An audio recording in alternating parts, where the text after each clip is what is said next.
Now, the Italian Coast Guard has released a new video of the rescue of 265 migrants who were trying to reach Europe by sea. Most of the people rescued were from sub-Saharan Africa and had been left stranded in dinghies near the Libyan coastline. All have now been taken to the Italian island of Lampedusa. At least 1,000 migrants have been intercepted off Italy's coast in recent days. Last year, well over 3,000 people died trying to make the same crossing. We can look closer at this migration crisis with a man who knows the situation very well. We can cross live to Rome to speak to James Stapleton from the NGO Jesuit Refugee Service. Thank you very much for being with us this morning. Now, first, we've seen pictures there of this latest rescue. But what happens next? Can you tell us about what kind of conditions await people who are taken to Lampedusa? Well, first of all, I'd like to say thank you very much for inviting us on to talk about this very difficult problem. What's going to happen when people get to Lampedusa? Well, the services are very stressed in Italy at the moment. The Italians are doing their best. They've increased quite significantly the number of services available to people arriving into the country in the last 12 months. There are plans to increase those services more.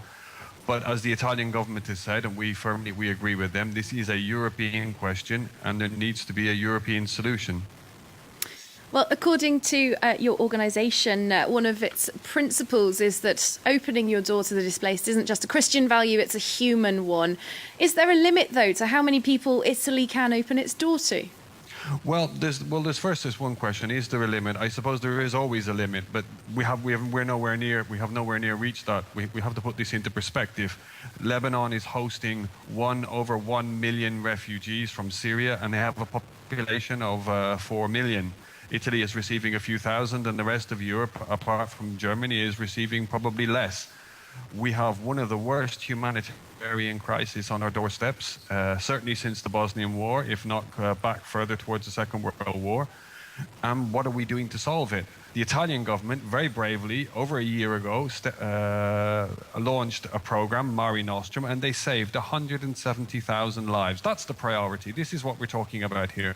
Political decisions to allow people to die or to allow them to live. When that program ended, the Italians called on their European partners to start a similar program in the whole of the European Union. We're talking about one of the largest, richest areas on the planet. And we have been unable to do that. And the program, Triton, launched, is a shadow of the program that the Italians were running for over a year. And we are going to see, unfortunately, painfully, a lot more deaths unless we can do something about this.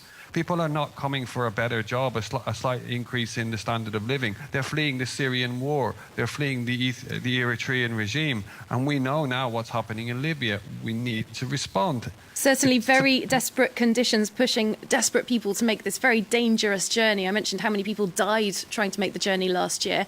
You might argue, though, that continuing these rescue programmes encourages people traffickers, who are the real winners, that are taking advantage of desperate people to make money. Well, that's what the British government tried to say a few months ago, isn't it? The programme that's been introduced by the European Union is not a fraction of the programme of the Italian government, but people continue to die. This is not something that happened yesterday or last year. There have been over 20,000 deaths in the last 20 years. We have 600 staff working in Syria. Most of the refugees were fleeing to Lebanon. Now the situation is in Lebanon, children can't go to school, people are being attacked. The country is under pressure. If you're talking about countries reaching limits, I would say when 25% of your population are refugees, and they only arrived 2 or 3 years ago, then maybe they are reaching the limit. But the Refugee Convention is about solidarity in the world. And what is Europe doing? Well, what alternatives could we propose to the current situation with all these crises around the world that are pushing people to take this desperate step? Well, the first alternative is to reintroduce the Italian program to save lives. That is the first thing.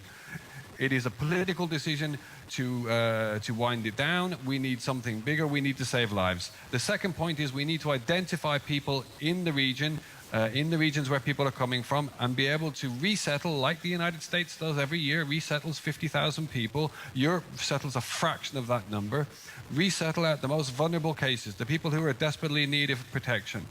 Thirdly, what we need is a longer-term plan. We need a lot more support coming to Lebanon, coming to Jordan, coming to Turkey. If we want these countries to host the bulk of refugees, and that's what we're essentially saying, well, then we need to ensure that the children fleeing Syria into Lebanon will be able to go to school, and we're not going to see a lost generation of children. And where does extremism come from? Where does this violence come from? Where does the hopelessness come from? It's here. Indeed, a great deal at stake in this current crisis. Thank you very much for giving us your point of view. Thank you very much for inviting us along. Thank you, James Stapleton from the Jesuit Refugee Service, joining us there from Rome.